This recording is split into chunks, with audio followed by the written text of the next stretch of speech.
Hi everyone, I'm going to show you these.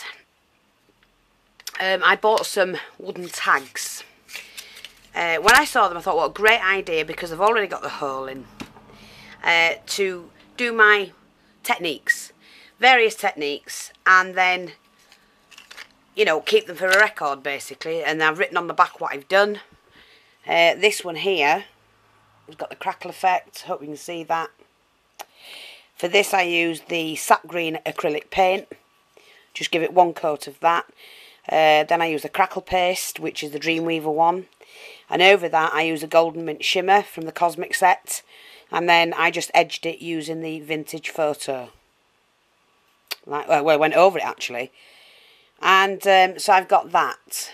So now I know what I've done, I know how that look is and everything. I then did this one. Oh, sorry, this one. As you can see, it's got a complete sheen to it. Brilliant. And for this one I used the Van Dyke Brown underneath first. I then used a crackle paste, which was the Dreamweaver. Any crackle paste would do. The bronze blush shimmer, I put the bronze blush over it. And then to that I used the Dusty Concord ink. And then I just covered the whole thing with thick embossing powder. And I ended up with that. The next one I did was this one, and it's just basically using techniques to see what happens when I use several layers. This one was the dried marigold, cover the whole tag in that, just brushed it over with the pad. Then edged it in the walnut stain but brought it in, you know, just to blend it in.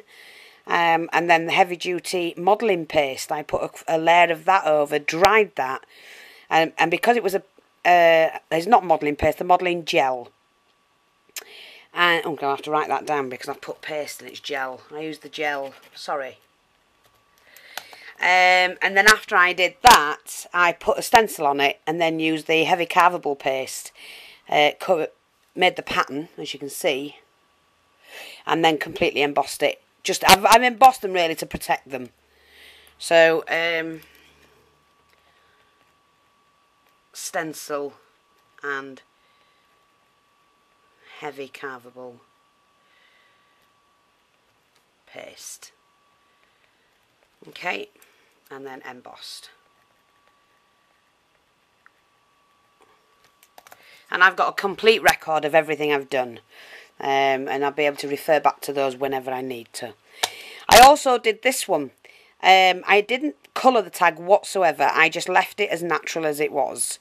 The only thing I did do, I used the vintage photo ink afterwards, and it was just a layer over it. So first of all, a layer of the heavy structured gel, painted it on with a brush. I then dried that. While it was tacky, I added the stencil, and then I put the carvable paste over that, pulled that back, dried it off, painted it in the gold leaf, and then I used the vintage photo ink just to go over it, and then I embossed it using the thick embossing powder. Okay, and we got that one. My light's not very good. I haven't got a light. My light broke.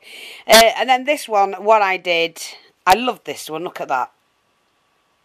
I mean, I put an image in it because I wanted to see what it was like if I put the image in and then emboss the whole thing all together. And it worked perfectly. So for this one, I used the light pink paint, which is the Shabby Chic pink acrylic paint in the long tube, the eco-friendly one. The crackle paste, which I put a layer of that on, and then dried that and it cracked. I used the antique rose, which was the spray. I just brushed it on with a brush though, I didn't spray it on. Dried that, and then used the Victorian velvet ink to go over the top of that. And then I just put the picture on and then completely covered it with the thick embossing powder.